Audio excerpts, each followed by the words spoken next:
இன்றைக்கி நமக்கு தலைப்பு என்னென்னா the weakness of Satan. Amen. சாத்தான் தன்னை தந்திரவாதி, the power of Satan. Amen. திருடன் திருடவும் கொல்லவும் அழிக்கவும் அன்றி வேறொன்றுக்கும் வரான். This the power of Satan. Amen. தன்னை அப்படியே ஒரு பெரிய ஆள் மாதிரி காண்பித்து வருவான். ஆனால் ஆக்சுவலாக அவனுடைய சுபாவமே என்னென்னா இஸ் த வீக்னஸ். யாருக்கு முன்னால் he is weakness before God children. Amen. The weakness of Satan. Amen. We must fully understand the weakness of our enemy. According to the scriptures, the devil is powerless in the following areas. அப்படின்னு நான் உங்களுக்கு English பைபிளிலிருந்து இந்த விளக்கத்திலிருந்து நான் எடுத்து பேசுகிறேன். விளக்க உரையிலிருந்து நான் உங்களுக்கு எடுத்து சொல்லுகிறேன். ஆமென். வேதம் சொல்லுகிறது, ஆமென், he cannot stand tempt a believer except by God's permission. பார்த்தீங்களா? கடவுளுடைய உத்தரவு இல்லாமல், தேவ உத்தரவு இல்லாமல் அவன் நம்மளே ஒரு நாளும் என்ன செய்ய முடியாது, சோதிக்க முடியாது. இதில் நீங்கள் உண்மை, இது ரொம்ப ஜாக்கிரதையாக இருக்கணும். ஸ்தோத்திரம். ஆமென். எஸ், தேவ உத்தரவு இல்லாமல் உங்களை அவன் என்ன செய்ய முடியாது, தொட முடியாது, சோதிக்க முடியாது. இதுக்கு நீங்கள் வேதத்தில் யோபுடைய புஸ்தகம் 1ஆம் அதிகாரம் 8 to 12 வசனங்கள் வரை வாசிங்க. கர்த்தர் சாத்தானை நோக்கி, பார்த்தீங்களா, கர்த்தர் கேட்குறாரு, என் தாசனாகிய யோபுவின் மேல் கவனம் வைத்தாயோ? அந்த முதல் கேள்வியிலேயே அவனுக்கு ஒரு அடி. ஆமென். யாரை விழுங்கலான்னு வகை தேடி சுற்றி திரிந்து கொண்டிருக்கிறான். யாரை வேணாலும் விழுங்குவான், யாரை வேணாலும் அட்டாக் பண்ணுவான். இயேசு ஞானஸ்தானம் பெற்று கரையேறின உடனே வானம் திறக்கப்பட்டது. ஆவியானவர் புறாவை போல இறங்கினார். The great witness from heaven, the great witness, the great word from Yahweh. பிதாவினிடத்திலிருந்து ஒரு பலமான வார்த்தை அவருக்கு வந்திருக்கிறது. அங்கே இருக்கிற தூதர்கள் கேட்குறாங்க, எல்லாருமே கேட்குறாங்க. ஆனால் பாருங்கள், மேத்யூ 4 சாத்தான் அவரை சோதிக்கும்படியாக வனாந்தரத்துக்குள்ளே வருகிறான், வனாந்தரத்திலேருந்து வருகிறான். ஆமென். ஆனால் இங்கே பாருங்கள், கர்த்தர் என்ன சொல்கிறாரு, என் தாசனாகிய யோபுவின் மேல் கவனம் வைத்தாயோ? உத்தமனும் சன்மார்க்கனும் தேவனுக்கு பயந்து சவுண்டு பொல்லாப்புக்கு விலகுகிறவனுமாகிய அவனைப் போல பூமியிலே ஒருவனும் இல்லை என்றார். அதற்கு சாத்தான் கர்த்தருக்கு பிரதியுத்தரமாக, விருதாவாகவா தேவனுக்கு பயந்து நடக்கிறான், அவன் வீட்டையும் அவனுக்கு உண்டான எல்லாவற்றையும் சுற்றி வேலி அடைக்கவில்லையோ? பார்த்தீங்களா, நீங்கள் வேலி அடைச்சிருக்கிறீங்க. உங்கள் பெர்மிஷன் வேணும் எனக்கு. அந்த வேலியை உடைக்கணும்னா நீங்கள் உடைச்சாதான் முடியும். நீங்கள் போட்ட வேலியை நீங்கள் தான் உடைக்கணும், நீங்கள் தான் எடுக்கணும். நீங்கள் போட்ட வேலியை நான் என்ன செய்ய முடியாது, எடுக்க முடியாது, அதுக்குள்ளே நுழைய முடியாது. நான் போன வாரமே நம்ம ஒரு சப்ஜெக்டை பார்த்தோம், தோட்டத்தை கெடுக்கிற சிறு நரிகளை நமக்கு பிடியுங்கள். நம்ம தோட்டத்தை வேலி அடைச்சாலோ கர்த்தர் வேலி அடைச்சாலோ சாத்தானால் உள்ள நுழைய முடியாது. That's the Satan weakness. நீங்கள் உங்களை ஜப வேலி, புரியுதா, கீழ்ப்படிதல் வேலி, ஸ்தோத்திர ஜபத்தினுடைய வேலி, அபிஷேக வேலி, இவைகளை நீங்கள் அடைச்சி பாருங்கள், உங்களை சுற்றி சாத்தானால் உள்ள நுழைய முடியாது. ஆமென். ஹல்லேலூயா, பிரைஸ் காட். அதே போல் தான் அவன் சொல்கிறான் பாருங்கள், நீர் யோபுவையும் அவனுக்குண்டான எல்லாவற்றையும் வேலி அடைக்கவில்லையோ? அவன் கைகளின் கிரியைகளை ஆசீர்வதித்து அவனுடைய சம்பத்து தேசத்தில் பெருகிற்று. ஆனாலும் உம்முடைய கையை நீட்டி அவனுக்கு உண்டானவைகளை எல்லாம் தொடுவீரானால் அப்பொழுது அவன் உமது முகத்துக்கு எதிரே உம்மை தூஷிக்கானோ பாரும் என்றார். 12ஆம் வசனம். கர்த்தர் சாத்தானை நோக்கி, கர்த்தர் சாத்தானை நோக்கி, இதோ அவனுக்கு உண்டானவைகள் எல்லாம் உன் கையில் இருக்கிறது, உன் கையில் இருக்கிறது. அவன் மேல் பாருங்க, அவன் கையில இருந்தாலும் நீங்க இன்னைக்கு அவன் கையிலே இருந்தாலும் அது அப்படிதான் எடுக்கணும்.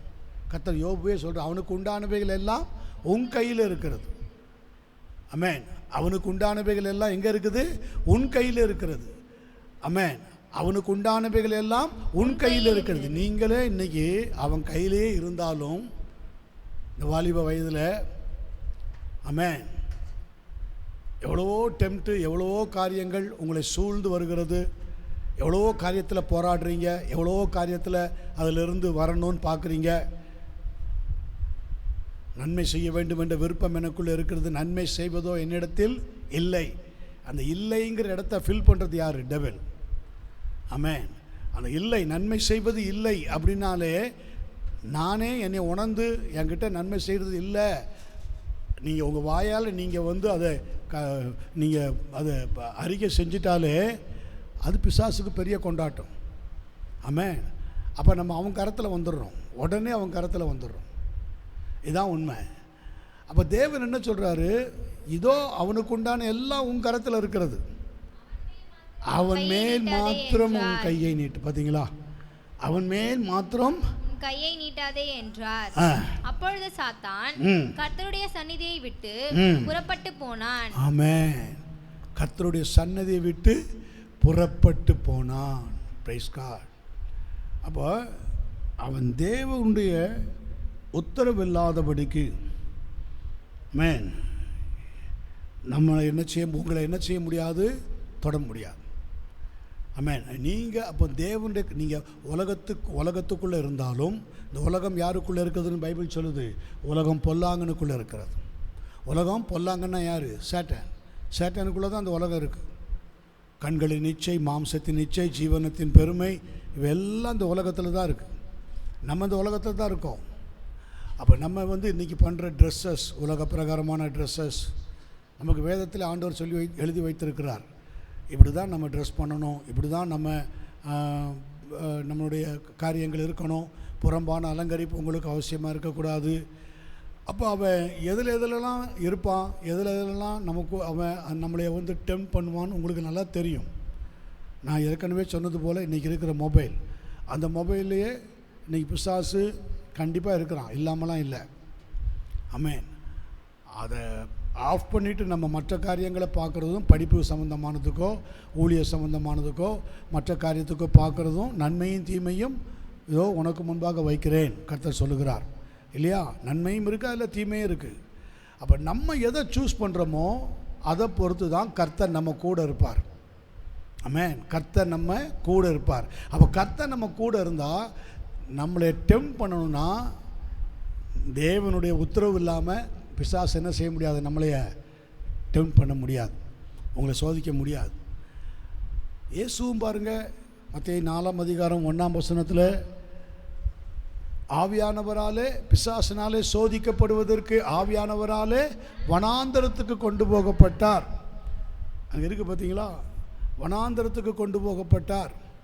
அப்படி அவர் கொண்டு போகிறதுனால நீங்கள் லூக்கா எழுதின சுவிசேஷத்தில் நீங்கள் 4ஆம் அதிகாரத்தில் 13ஆம் வசனத்தில் பாருங்கள், பிசாசானவன் சோதனைகளை எல்லாம் முடித்த பின்பு சில காலம் அவரை விட்டு விலகி போனான். அப்போ அந்த இயேசுக்கே பாருங்கள், சில காலம் விலகி போனான், சில காலம் விலகி போனான். நீங்கள் மத்தேயு 4:1 பாருங்கள், வேதம் என்ன சொல்கிறது? 4:1 4:11 ரெண்டையும் படிங்க.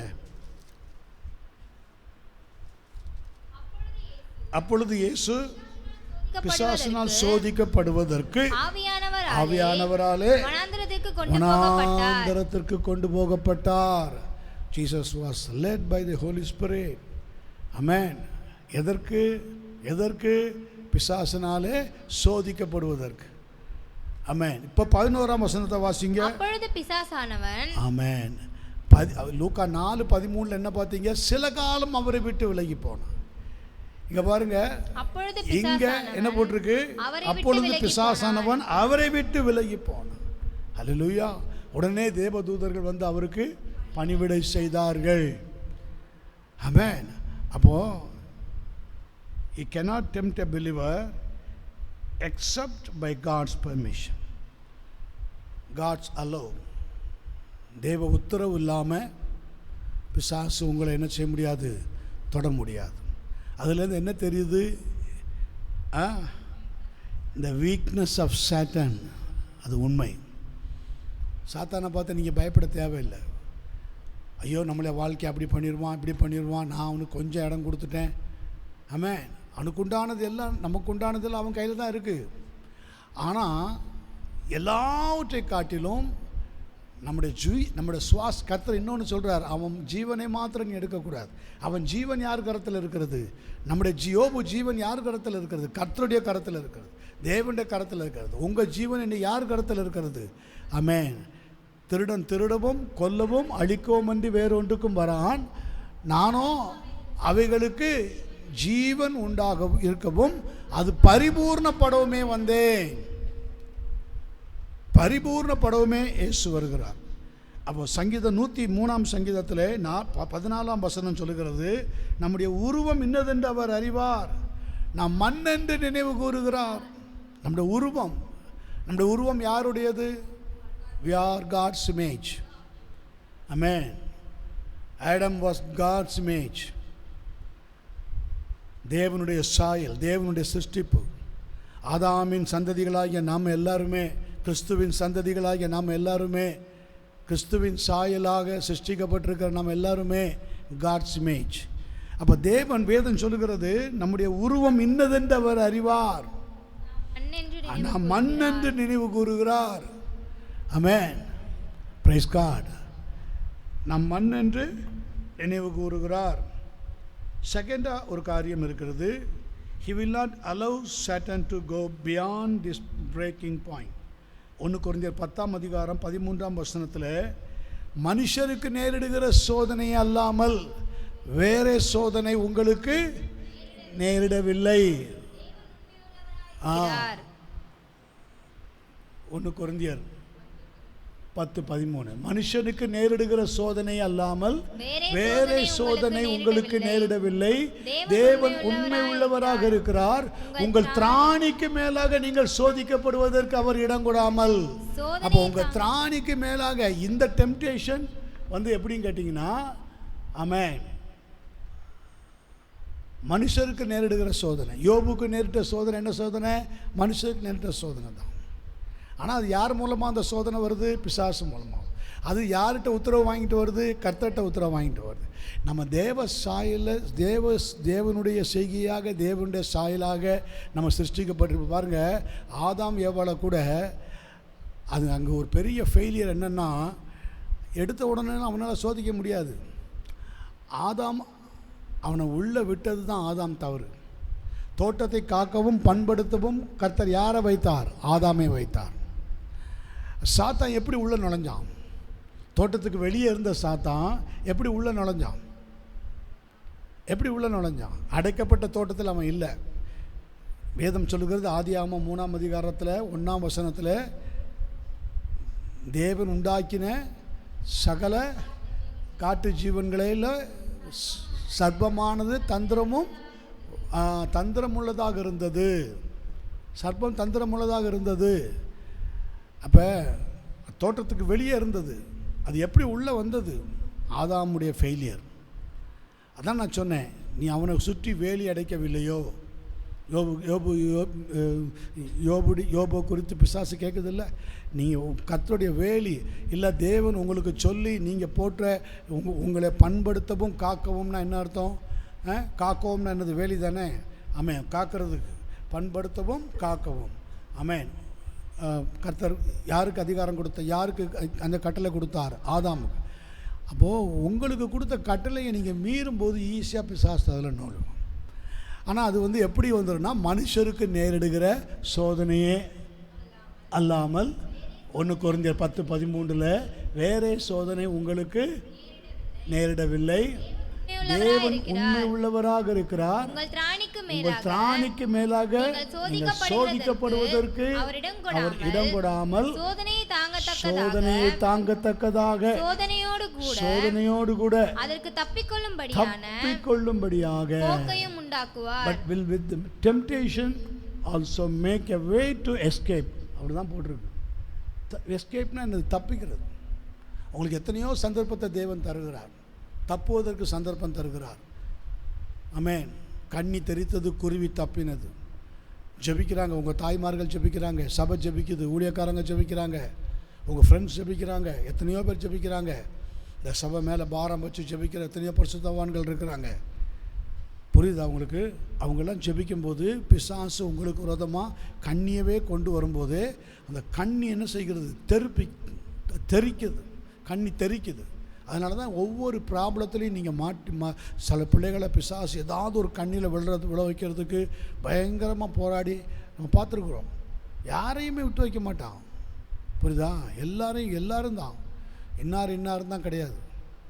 ஆமாம். ஸோ அதிலிருந்து அவங்கள விடுதலை ஆக்கி கர்த்தர் வெளியே கொண்டு வருகிறார். அதுக்கு தப்பித்து கொள்ளும்படியான போக்கையும் கர்த்தர் என்ன செய்கிறார்? உண்டாக்கி கொடுக்கிறார்.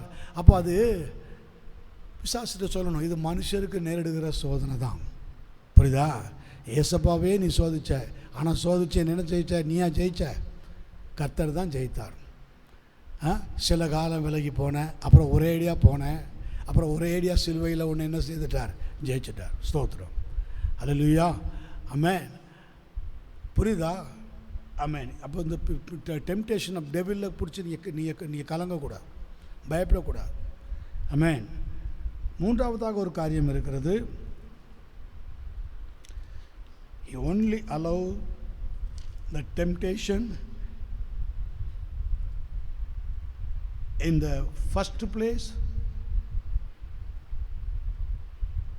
to strengthen and purify us. Amen. Praise God. ஆதியாகமத்தில் இருக்கு 50ஆம் அதிகாரம் 20ஆம் வசனத்தை கொஞ்சம் வாசி. ஆதியாகமம் 50ஆம் அதிகாரம் 20ஆம் வசனம்.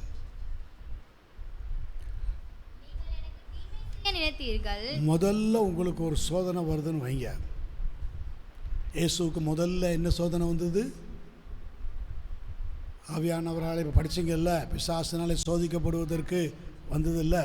இந்த முதல் சோதனை தேவன் பலப்படுகிறதற்கும் சாட்சி விளங்குகிறதற்கும், புரியுதா, அது ஏதுவான சோதனை தான் அந்த முதல் சோதனை.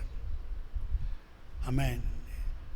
நம்ம இன்னைக்கு ஆமென், அதுதான், அது வந்து ஜஸ்ட் டெம்டேஷன், அது அப்படி தான் எடுக்கணும். மனுஷருக்கு நேரிடுகிற சோதனை, மனுஷருக்கு நேரிடுகிற சோதனை அல்லாமல் நீங்கள் அதை குறித்து கேஷுவலாக நீங்கள் வந்து அதை கடந்து போகணும். இப்போ பாருங்கள், இங்கே இங்கே யோசேப்பை குறித்து யோசேப்புடைய ஸ்டேட்மெண்ட் ஒன்று இருக்கிறது. நீங்கள் எனக்கு தீமை செய்ய நினைத்தீர்கள். தீமை செய்ய நினைக்கிறது யார்? பிசாஸ்.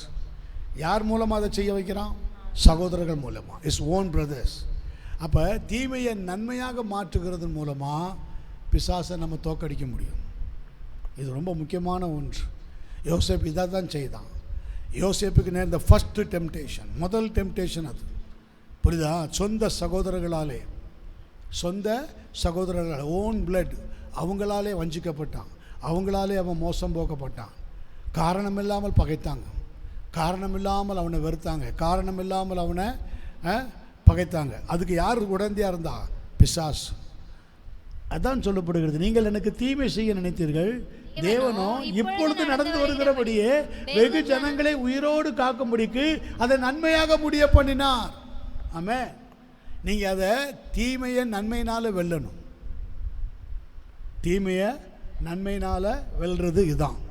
ஆண்டவரே, இந்த சோதனையில் பிசாசு என்னை மேற்கொண்டுமோ நான் பயப்படுறேன்பா, ஆனால் நான் பயப்படாமல் இருக்க எனக்கு கிருபை தாங்க. நாள் ஒன்றில் நான் சாட்சியாக நிற்கணும்ப்பா, சபையில் இதை குறித்து சாட்சி சொல்லணும். ஆமென். ஹல்லேலூயா. ஆமென். இந்த காரியத்தில் நான் சாட்சியாக இருக்கணும்.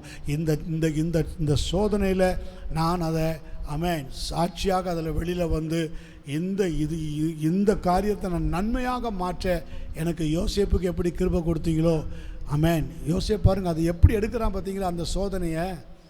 அதனால தான் பாருங்கள், யோசேப் வாய் திறக்காமல் இருக்கிறான். ஆண்டவரே, உங்கள் சித்தம் இல்லாமல் உங்கள் நோக்கம் இல்லாமல் எனக்கு நீங்கள் வெளிப்படுத்தியிருக்கிறீங்க. யோசேப்புக்கு என்னெல்லாம் கர்த்தர் வெளிப்படுத்தினார்? தரிசனத்தை வெளிப்படுத்தினார். புரியுதா? முதல்ல தன்னுடைய தாய் தகப்பனை குறித்தும், ஆமென், இன்னும் யோசேப்புடைய ஊழியத்தை குறித்தும் கர்த்தர் அவனுக்கு சொப்பனத்தில் செய்ய போகிற காரியங்களை வெளிப்படுத்துகிறார். அப்போ அவனுக்கு என்ன அப்போ அவன் என்ன நினைப்பான்? தேவனே தமது தயவுள்ள சித்தத்தின்படி விருப்பத்தையும் செய்கையும் எனக்கு வெளிப்படுத்தியிருக்கிறார். தேவன் ஆயத்தம் பண்ணினதை என் கண்கள் கண்டிருக்கிறது, காதுகள் கேட்டிருக்கிறது. அதே மாதிரி தான் நீங்கள் அந்த ஸ்டேஜில் சொல்லணும். எனக்கு தேவன் எப்படி பேசியிருக்கிறார், எப்படியெல்லாம் சொப்பனம் கொடுத்துருக்கிறார், எப்படியெல்லாம் என் கூட பேசியிருக்கிறார், எப்படியெல்லாம் என் கூட கர்த்தர் நான் கூட இருப்பேன், நான் உன்னை நடத்துவேன், நான் உன்னை கைவிட மாட்டேன், இப்படியெல்லாம் வாக்குத்தத்தம் கொடுத்து என்னை தேய்ட்டு இருக்கிறாரு. அப்போ இப்போ வர்ற சோதனையை நான் பொறுமையோடு அதை சகிக்க எனக்கு பலன் தாருங்கப்பா. யோசேப்பினுடைய ஸ்டேட்மெண்ட் அதான். நீங்கள் எனக்கு தீமை செய்ய நினைத்தீர்கள், அப்போ நான் உங்களுக்கு உடனே தீமை செஞ்சுருக்கலாம். என்னை இந்த ஸ்தானத்தில் கொண்டு வந்ததுக்கப்புறம் உங்களுக்கு புத்தி வரணும். புரியுதா? உங்களுக்கு நீங்கள் அந்த செய்த தவிர நீங்கள் நினைக்கணும், நீங்கள் உணர்த்தணும், உங்களுக்கு நான் உணர்த்தணும், நீங்கள் உணரணும். நீங்கள் உணர்ந்து இனி இந்த மாதிரி யாரையும் செய்யக்கூடாது அப்படி நீங்கள் உணரணும் அப்படின்னு கூட அவன் இல்லாமல், ஆமென், நீங்கள் எனக்கு தீமை செய்ய நினைத்தீர்கள், தேவனோ இப்பொழுது நடந்து வருகிறபடியே. அந்த சோதனைலாம் கொஞ்ச காலத்துக்கு தான். அவங்க சோதித்ததெல்லாம் நல்லதுக்கு தான். நான் உபத்திரவப்பட்டது நல்லது, அதனால் உம்முடைய பிரமாணங்களை நான் கற்றுக்கொண்டேன். பிசாசை நீங்கள் டேக்கிள் பண்ணணும்னா அப்படி தான் செய்யணும். அப்படி செஞ்சால் அவன் ஓடிடுவான். புரியுதா? ஆமென். வெகு ஜனங்களை உயிரோடு காக்கும்படிக்கு அதை நன்மையாக முடிய பண்ணினார். எதை நன்மையாக முடிய பண்ணினார்? தீமையை நன்மையாக முடிய பண்ணினார். தீமையை நன்மையாக முடிய பண்ணினார். ஸோ அந்த இடத்துல யார் fail? Satan fail. Amen. Hallelujah. இது ரொம்ப முக்கியம். அதே போல் பாருங்கள், இதே காரியத்தை தான் யாக்கோபு பேதுரு கூட, ஆமென், இதே காரியத்தை தான் உறுதியாக சொல்கிறத பார்க்குறோம். யாக்கோபு 1ஆம் அதிகாரம் 1-4 வசனங்கள் வரை வாசிங்க. யாக்கோபு 1ஆம் அதிகாரம் 1-4 வசனம். தேவனுக்கும் கர்த்தராகிய இயேசு கிறிஸ்துவுக்கும் ஊழியக்காரனாகிய யாக்கோபு சிதறி இருக்கிற 12 கோத்திரங்களுக்கும் வாழ்த்துதல் சொல்லி எழுதுகிறதாவது. ஜேம்ஸ் யாக்கோபு. எஸ். தேவனுக்கும் கர்த்தராகிய இயேசு கிறிஸ்துவுக்கும் ஊழியக்காரனாகிய யாக்கோபு சிதறி இருக்கிற 12 கோத்திரங்களுக்கும் வாழ்த்து சொல்லி எழுதுகிறதாவது. என் சகோதரரே, என் சகோதரரே, நீங்கள் பலவிதமான சோதனைகளில் அகப்படும் போது உங்கள் விசுவாசத்தின் பரீட்சையானது பொறுமையை உண்டாக்கும் என்று அறிந்து அதை மிகுந்த சந்தோஷமாக எண்ணுங்கள். யோபு பாருங்க, யோபுக்கு தெரியுது இது ஒரு விசுவாசத்தின் பரீட்சை. இது ஒரு விசுவாசத்தின் பரீட்சை. புரியுதா? எப்படி கர்த்தர் யோபு குறித்து விசுவாசமான வார்த்தைகளை பிசாசிட்ட சொன்னாரோ அப்படியே யோபு தன் மனைவியிடத்தில் சொல்லுவான். தேவனிடத்திலிருந்து நன்மையை பெற்ற நாம் தீமையை பெறாமல் இருப்பது எப்படி? கர்த்தர் கொடுத்தார், கர்த்தர் எடுத்தார், கர்த்தருடைய நாமத்துக்கு ஸ்தோத்திரம். ஏறக்குறைய இதே மாதிரி காரியத்தை தான் யோசேப் சொல்கிறான். யார்கிட்ட சொல்கிறான்? தன்னுடைய சகோதரர்கிட்ட சொல்கிறான். புரியுதா? அங்கு யோபு யார்கிட்ட சொல்கிறான்? மனைவிட்ட சொல்கிறான். மனைவி அப்படி டெம்ப் பண்ணி பேச வச்சது எது? சாத்தான். புரியுதா? இங்கும் யோசேப்புடைய சகோதரர்களை அப்படி அவனுக்கு விரோதமாக தூண்டி எழுப்பி விட்டது யார்? சாத்தான். இன்றைக்கி நீங்கள் நல்லா கவனிக்கணும். உங்களை குழியில் விழுறதுக்கு பிசாசு தந்திரமாக யாரையும் பயன்படுத்துவான். உன் க்ளோஸ் ஃப்ரெண்டை பயன்படுத்துவான். நல்லா கவனிக்கணும். நீங்கள் யாரை ரொம்ப நினைக்கிறீங்களோ, யாரை இவங்க நமக்கு ரொம்ப ஹெல்ப்பாக இருப்பாங்க, இவங்க நமக்கு ரொம்ப உதவியாக இருப்பாங்க, இவங்களோட கைடன்ஸில் போனால் நம்ம ஈஸியாக நல்லா நம்ம வந்துடலாம் அப்படின்னு நீங்கள் யாரை நினைக்கிறீங்களோ, என்ன அதாவது பைபிள் தெளிவாக சொல்லுது, நாசியில் சுவாசம் உள்ள மனுஷனை நம்புவதற்கு அவன் ஏமாத்திரம். ஆமென். அவன் யார் கண்ட்ரோலில் இருக்கான்னு உங்களுக்கு தெரியாது. ஆனால் நீங்கள் யார் கண்ட்ரோலில் இருக்கீங்கன்னு தெரிஞ்சுருக்கும். நீங்கள் தேவனுடைய கரத்தில் இருப்பீங்கன்னா யோபுவை போல, யோசேப்பை போல போல்னஸாக சொல்லலாம். ஆமென். வெகு காலத்துக்கு முன்பே தேவன் அந்த தீமையை எனக்கு நன்மையாக மாற பண்ணினார். யோபு அதே தான் சொல்கிறான், யாக்கோபு அதே தான் சொல்கிறான். பாருங்கள், உங்கள் விசுவாசத்தின் பரீட்சையானது பொறுமையை உண்டாக்கும் என்று அறிந்து அதை மிகுந்த சந்தோஷமாக எண்ணுங்கள். அப்போ உங்களுக்கு இப்போ நடக்கிறது என்னது? அப்போ உங்களுக்கு இப்போ நடக்கிற காரியம் என்னது? பாருங்க, இங்கே நல்லா போட்டிருக்கு, be assured that the testing of your faith through experience. உங்களுக்கு இது வரைக்கும் நடந்தது கசப்பான காரியம், through experience produces endurance leading to spiritual maturity and inner peace. spiritual maturity னா என்னது? ஆவிக்குரிய முதிர்ச்சி அடையும்படியாக. யோபு ஆவிக்குரிய முதிர்ச்சி அடைஞ்சதுனால தான் கர்த்தர் கொடுத்தார், கர்த்தர் எடுத்தார், கர்த்தருடைய நாமத்துக்கு ஸ்தோத்திரம். பிசாசுக்கு ஒரே அடி. பாருங்க, அந்த டெம்ப்ட் கூட கூட கூட கூட இந்த தோல் முதலானவைகள் அழுகி போனாலும் என் கண்கள் கர்த்தரை காணும். ஆமென். இன்னும் அப்படியே பாருங்க, அந்த டெம்ப்டேஷன் கூட கூட கூட கூட கூட பாருங்க. எனக்கு எனக்கு எனக்கு குறிக்கப்பட்ட போராட்டத்தின் நாளெல்லாம் எனக்கு மாறுதல் எப்பொழுது வரும் என்று எனக்கு குறிக்கப்பட்ட போராட்டத்தின் நாட்களெல்லாம் யோபு 14 வசனமா அதில் இருக்குல்ல. யோபு 14 படிங்க. மனுஷன் செத்த பின் பிழைப்பானோ, எனக்கு மாறுதல் எப்பொழுது வரும் என்று எனக்கு குறிக்கப்பட்ட ஆமென். அப்போ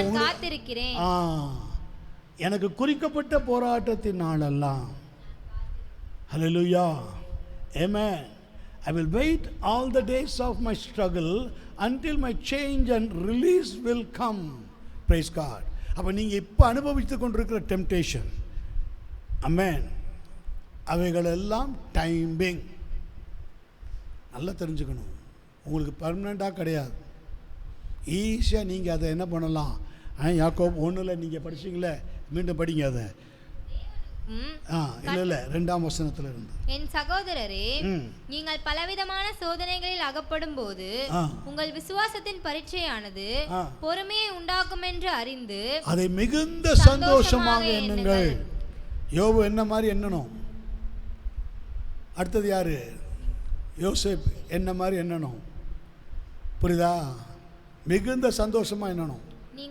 கடந்த நாட்கள் எப்படி ஆயிடுச்சு, ஐயோ இந்த மாதிரி ஆகி போச்சு, ஐயோ என் பேர் போச்சு, ஐயோ என் பேர் அசிங்கப்படுத்திடுச்சு, ஐயோ எனக்கு சமாதானம் இல்லையே, தூக்கி ஓரமாக வைங்க. ஆமென், ஹல்லேலூயா, ஆமென். ஆண்டவரே, நான் உங்கள் பிள்ளை, உங்களே விசுவாசமாக ஏற்றிருக்கிற மகன், உங்களை ஏற்றுக்கொண்ட மகன். ஆமென். அவரை ஏற்றுக்கொண்டவர்கள் எத்தனை பேர்களோ அத்தனை பேர்களும் தேவனுடைய பிள்ளைகளாகும்படிக்கு அவர்களுக்கு அதிகாரம் கொடுத்திருக்கிறீர். யோவான் 1:12 இருக்குல்ல, அந்த அதிகாரம் பாருங்கள். லூக்கா 10:19, மார்க் 16:17 என்ன இருக்குது? சர்ப்பங்களை கையில் எடுப்பீர்கள், தேள்களை மிதிப்பீர்கள், சாவுக்கு ஏதுவான யாதொன்றை குடித்தால் உங்களை சேதப்படுத்தாது. இதோ சர்ப்பங்களையும் தேள்களையும் மிதிக்க சகல அதிகாரத்தை உங்களுக்கு கொடுக்கிறேன்.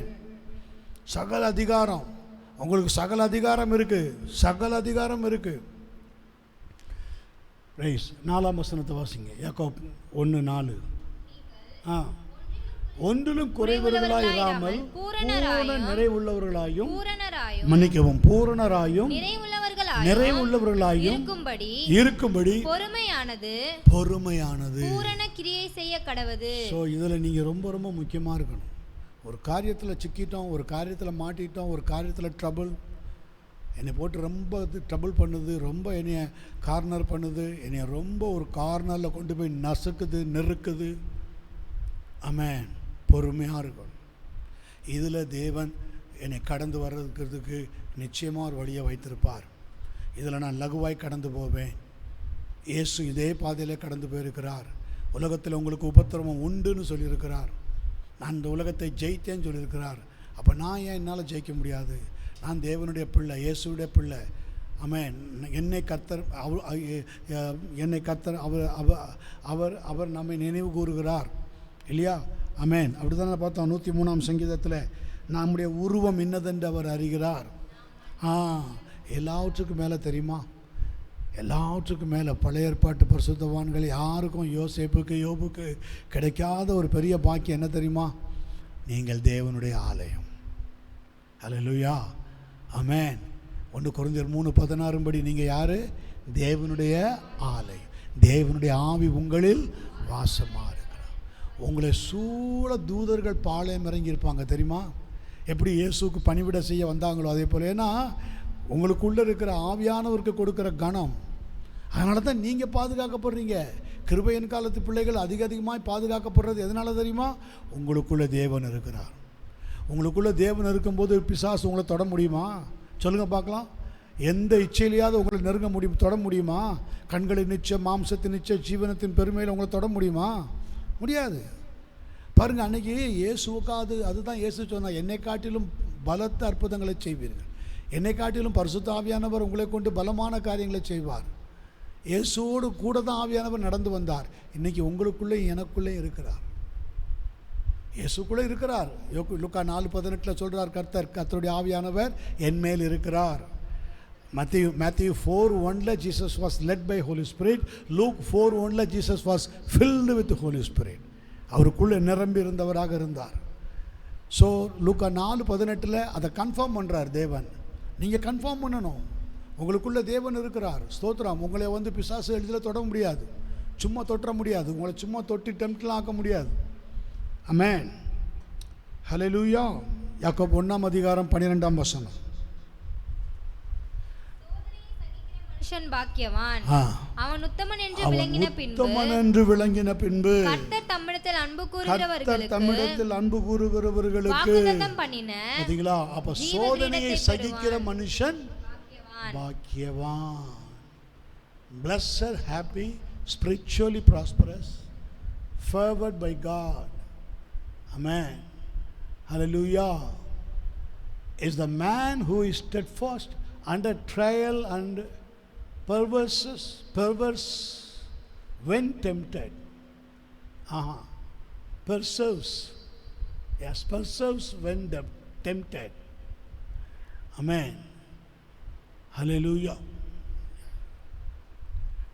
அது அங்கே இன்னொரு அர்த்தம் போட்டிருக்கு. For when he has passed the test had been approved, he will receive the victor's crown of life, which the Lord has promised to those who love him. Amen. அவன் உத்தமன் என்று விளங்கின பின்பு, நீங்கள் ஜெபித்து அதை உத்தமன் விளங்க வச்சிடணும். நீங்கள் சுத்திகரித்து நல்லா ஆண்டவர்கிட்ட சுத்திகரித்து, ஆண்டவரை இந்த இடத்துலேருந்து நீக்கி போடும், என் மாம்சத்தில் ஒரு முள் கொடுக்கப்பட்டிருக்கிறது. இதே போல தான் பவுலுக்கும் அந்த காரியம் வந்தது இல்லையா? 2 கொரிந்தியர் 12 அது என்னை குட்டுகிற சாத்தானுடைய தூதன் என்று சொன்னான். நீங்கள் முதல்ல தெரிஞ்சு வச்சுருக்கணும், உங்களை எதனால் இந்த டெம்ப்ட் வந்தது, நீங்களா உங்களால் வந்ததா? ஆமென். மனுஷருக்கு நேரிடுகிற சோதனை அல்லாமல், ஆமென், வேறு சோதனை. இது அந்த மாதிரி சோதனையா? இல்லை. ஆமென். என் நிமித்தம் வந்ததா? எதை நிமித்தம் வந்தது? எதை நிமித்தம் வந்திருந்தாலும் கர்த்தர் என்னை இதிலிருந்து வெளியே கொண்டு வர தேவன் வல்லமை உள்ளவர். கடைசியாக 1 பேதுரு 1 6-7 வாசி. 1 பேதுரு 1 6 அதனுடைய 7. சந்தோஷப்படுகிறீர்கள் என்றாலும் துன்பப்பட வேண்டியது அவசியமானதால் இப்பொழுது கொஞ்ச காலம் பலவிதமான சோதனைகளினாலே துக்கப்படுகிறீர்கள். அழிந்து போகிற பொன் அக்கினியினாலே சோதிக்கப்படும். அதை பார்க்கிலும் அதிக விலையேற பெற்றதாக இருக்கிற உங்கள் விசுவாசம் சோதிக்கப்பட்டு. ஒன்று நினைக்கணும், நீங்க இத்தனையும் தேவனே கூட இருந்து, தேவனே யோபு கூட இருந்து அந்த சோதனையில் தேவன் கர்த்தர் இருக்கிறார்னா, புரியுதா? தேவ உத்தரவு இல்லாமல் பிசாசு என்னை சோதிக்க முடியலைன்னா, அப்போ தேவனுக்கு தெரிஞ்சு தான் இது நடக்குதுன்னா, எதுக்காக இது நடக்குது? உங்கள் விசுவாசம் சோதிக்கப்படுகிறது. தேவன் உங்களை விசுவாசத்துக்காக சோதிக்கிறார். யோபு எதுக்காக, ஆபிரகாம் எதுக்காக சோதித்தார் கர்த்தர்? ஆபிரகாமை கர்த்தர் சோதித்தார், பிசாசு இல்லை. ஆபிரகாமை தேவனே சோதித்தார். புரியுதா? ஆமாம். ஆதியாகமம் 22 இருக்குல்ல, 22 1 தானே இருக்குது. படிங்க.